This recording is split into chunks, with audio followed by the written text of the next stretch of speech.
I'm Greg Jeske with another episode of Postdoc. This time we're talking with Professor Ben Zuckerberg of the University of Wisconsin-Madison. He's in the Department of Forest and Wildlife Ecology and was with us featured during our 2017 documentary called Our Wisconsin, The Climate Change Effect. Ben does a lot of his research involving wildlife and ecology as it pertains to the change in climate. Ben, first, thank you so much for taking the time to be with us. Thank you for having me. Want to start, I guess, with what's going on today, just because we've had another unusual sort of weather, I don't know if you'd call it an event, but a trend here in terms of having a real hot first part of June. We're talking in the middle of June in 2021 for this interview. So just to this point in the year, Ben, what's your take on things, I guess? Yeah, I mean, I think that's true. It's been very hot and a very dry June too. So a hot, dry beginning to our summer. And I think this is following up on what was sort of unseasonably cool conditions too, coming in to sort of the spring. What I would say is that this is definitely part of kind of what we know to be happening with increased variability in sort of the climate system. But of course, we do know that there's a big difference between weather and climate. So we can't really make many connections between sort of what is sort of maybe an anomalously warm beginning to summer and sort of what's happening in terms of overall climate conditions. But I think the story has basically played out this year and what has been seeing over the last 30 years, which is that every decade has been progressively warmer than the decade before it. And that trend continues. When we talked to you about 5 years ago in the documentary, Ben, we profiled a couple of your experiments that basically involved winter and the warming of winter and the changing of winter, so to speak, here in Wisconsin. So let's start with the first one where we were here in Madison at the Arboretum, and we were looking at your research into the beings that live on the ground, but not in the ground. So explain what we're talking about here and what you found. For the last several years, we've been studying the Syndium, which is this area that exists, this stable microclimate refugia for many species that exists right between sort of the snow and the soil interface. And so what ends up happening is that when you get enough snow on the ground, you get what is considered this almost like a very stable microclimate that is buffered from the surrounding sort of winter climate and winter weather.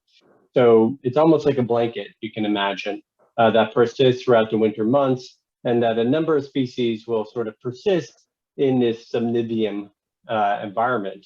So this below the snow environment sort of offers habitat for a number of different species, amphibians, small mammals, and even some species of birds. Will actually burrow into the Syndium to sort of protect themselves from sort of extreme winter conditions.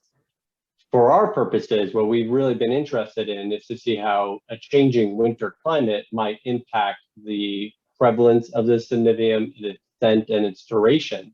Over the last several years, we've had experimental warming happening in several parts of Wisconsin in order to look at basically whether or not what would happen to the Syndium in, let's say, a winter that is 5 degrees warmer than what is normal. And what we've been able to discover is that indeed a number of species that we've been really focusing on, namely wood frogs and grouse and snowshoe hare, are very sensitive to the presence of snow on the ground. Some real quick sort of take homes that we've been able to discover is that grouse, let's say, for example, when they don't have sort of enough deep snow, they will actually show increased stress levels so that their hormones, stress hormones, will be increased during periods of very cold temperatures.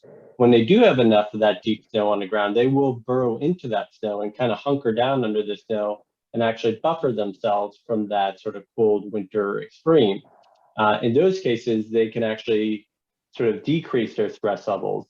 And the individual grouse that are actually more likely to take advantage of that deep snow are actually more likely to survive the winter than those individuals that do not. In the same token, we've seen that wood frogs And this is another species that's very dependent on the Syndium. They actually go through a whole body freeze, meaning that they actually almost kind of turn into little ice cubes during the winter. And they do this and they hunker down underneath that snow blanket. And having that stable temperature is really important. Some of these populations of wood frogs, because we're going to see the lack of snow in some of these areas, or at least shallower snow, are going to be more susceptible to what's called cold air outbreaks, these cold snap events that we know are becoming more and more frequent because of sort of a wobbling jet stream. And so because of that, of those events that happen, a lot of these wood frogs are going to be more susceptible to these very cold and lethal critical temperatures that happen without that sort of insulating snow blanket on top. Probably the last species that's emblematic of this issue of a declining snow cover are snowshoe hare. Snowshoe hare goes through this molt from sort of brown to white. They're brown in the summer and they're white during the winter. That's clearly an adaptation to the winter environment in order to be a better match with that snow background. And what we've been able to document is that in those individuals that are more mismatched, so meaning that they've turned into their sort of white coat color for the winter, but they now are on a brown background without that snow, they are more likely to be predated upon by any predators, coyotes and hawks and so forth in the environment. And so more of these snowshoe hare, more of these populations of snowshoe hare are increasingly mismatched with that snowless background. So you got examples of amphibians, mammals, and birds being affected by all of this. And all right, I'm just gonna play the role here. Who cares? I mean, what effect does that have on me? Yeah, I think that's a great point. And I think part of what a lot of people need to start thinking about is basically how important are these species in terms of how they interact with nature, how important they are in terms of their own life and their own ability to experience and basically enjoy nature. These are denizens of sort of the wild that it is in many cases our ethical responsibility to kind of help preserve in terms of their conservation. And so increasingly, what we are beginning to see is that modern climate change, along with other aspects of how we change and use the land, is pushing many of these species to tipping points in terms of whether or not they'll be able to be persistent components and persistent characters of this natural landscape that I think many of us value. Ben, so in terms of winter, are we seeing, again, just using this 5-year gap between our documentary and this interview, has the trend of a warmer winter continued, and have your experiments kind of, revealed that in your results as well? It generally is continuing, and the idea of snow drought is something that we are seeing in other parts of the world too. Snow is clearly a very important characteristic of the winter environment, especially here in Wisconsin, but other parts of the Midwest. And the dynamics of that snow, in terms of its duration, in terms of when it melts, in terms of its depth, those are definitely changing.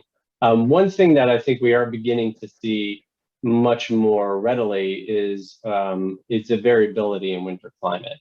The idea that we can have potentially one year that is very mild, and then another year that is much more likely to be influenced by these cold air outbreaks, these cold snaps that can be pretty amazing in their magnitude.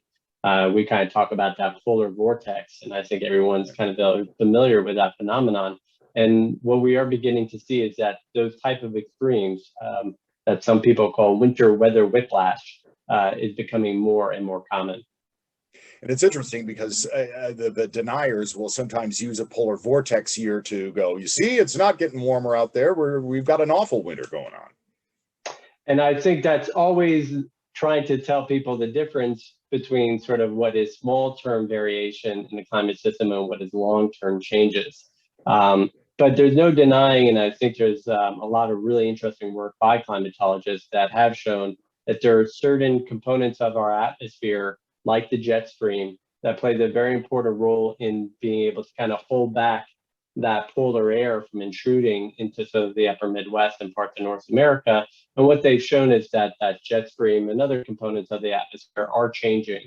And they believe that part of why that is due to the rapidly warming global climate. Ben, something we talked about in our interview 5 years ago for the documentary that I didn't actually use much of in the documentary, just because you can't use everything, is citizen science, and your promotion of that, and basically it gets the public involved. Talk about that a little, what it is and what you use it for. Yeah, so citizen science, also called community science, is the idea of being able to enlist the general public in the collection of scientific data. And this can be anywhere from people going out and doing what they love, like birding, and be able to go watch birds and actually record where they see birds, to being able to go out and catalog phenology and the flowering of plants. What's been pretty amazing about these efforts is that they oftentimes enlist thousands and thousands of volunteers throughout the globe, and that they will basically incorporate that information, those observations, into centralized databases that are online, these kind of checklist programs.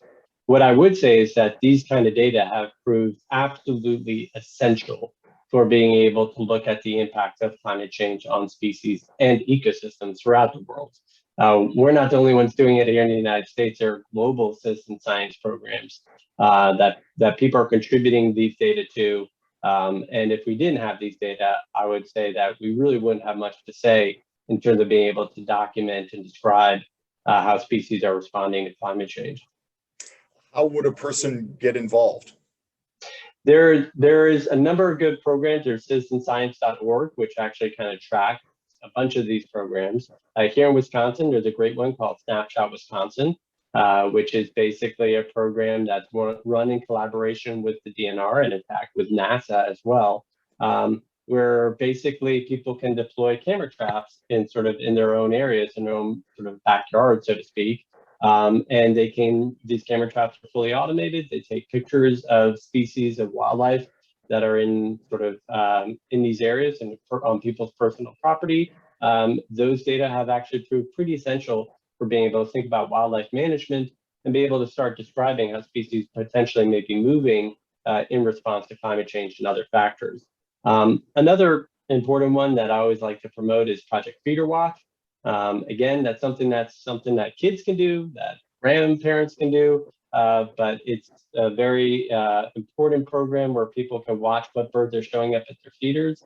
It's been run since 1990, so we've got this really long history of being able to describe where species are and are not found in increasing numbers. And probably the last one is eBird, which is one of the best examples to me of an online checklist program. People can use their smartphones to record what birds are showing up, where, and all that is very rigorously vetted and has been actually pretty important for being able to catalog how species are changing their ranges over time. Good stuff to share. I'm glad you got out the addresses for everybody. COVID, did what it did in terms of everybody's life. Talk about your research, your colleagues' research in climate research, and how that might have been affected by the 2020 lockdown and everything that went with it. Right. Scientists were not immune to the implications of COVID and the restrictions. I think many of us had to deal with clearly travel restrictions. A lot of our work tends to take us throughout the state, throughout the country. And we had to take a number of precautions, and in some cases had to skip entire field seasons because we just couldn't do it and ensure student safety and other project personnel safety. The university was very stringent about this and trying to think about the best ways to do this, but it definitely impacted science and being able to collect those data. What I would say is that in many cases, people were able to kind of figure out ways to at least continue to collect good data. But for the most part, like pretty much every sector of our economy and of our country, science was definitely affected and had to slow down as a result. I think what is interesting that I think a lot of people are using that sort of natural experiment to look at how species respond to basically what has been sort of a pause in human disturbance. And they're calling this the anthropause, a period of time that was very punctuated where people were not driving around, where we weren't visiting national parks and so forth and so on for a period of time, just to see how species may have responded to that pause. And in some cases, of course, none come off the top of my head, and I don't have any notes in front of me, but in some cases, there were some dramatic short-term results. Wildlife coming back into the scene, air quality improving in some cases as well, right? Absolutely. And I think in some ways it was served as a microcosm of what could be done in terms of whether or not we need to commute, let's say, an hour and a half into work, and what the implications could be for components of what we know to be important factors in climate change, carbon dioxide emissions, and so forth. And so I think it will potentially serve as this, let's say, an opportunity for scientists to look at, what are the effects of that anthropause sort of now and into the future. When we interviewed you for the documentary about 5 years ago, Ben, the state of Wisconsin was in an interesting situation in that some traditional areas of science, and I'll just use the DNR science team for the example, had been decimated by the government. The people in power were not interested in climate science and prove that. And there was also sort of this public backlash. And at the time, many of the people I talked to, many of your colleagues, felt a certain amount of defensiveness, not in a negative way, but in having to defend what they do. Talk about the public attitudes towards your work right now, and has there been a change? Are you guys used to it, sort of taking on the cloak of what you've had to do in terms of more PR in addition to the work you were doing and are doing in your specialty? Yeah, I think we've persisted through what was somewhat of a dark period in terms of being able to do climate change research. And I would say we've seen the light at the end of the tunnel in many ways. We've got at a state level, a leadership that is much more inclined to think about climate change adaptation and research moving forward with the Governor's Task Force on Climate Change. The Wisconsin Initiative for Climate Change Impacts, or WICI, is sort of been revived in many ways to think about sort of what is this next step. And there are a number of different working groups that are part of WICI, from infrastructure to wildlife to plants and natural communities, that are thinking about how do we now communicate climate change research in a better way, in a more effective way moving forward. And I'm really excited about some of those initiatives that are starting to think about narratives that can be told to the public to help communicate what we know now and have been studying on climate change impacts for the last 30 to 40 years. I would say in terms of research too, there's a lot more, I guess, freedom and ability to start thinking about climate change adaptation and research. And so I would say that the political winds have changed a little bit, more tailwinds in terms of being able to move forward on climate change, research, adaptation, and especially communication and education. So I'm hopeful after what was a relatively stagnant period that we can move forward in a rapid way. And finally, I guess would like to get your take on your attitude towards the future at this point. 5 years ago, again, things were looking pretty bleak, and I just wonder, realizing that 5 years isn't necessarily a long time, I just wonder if any of the changes that have occurred cause you to be more optimistic, less optimistic. Where are you at?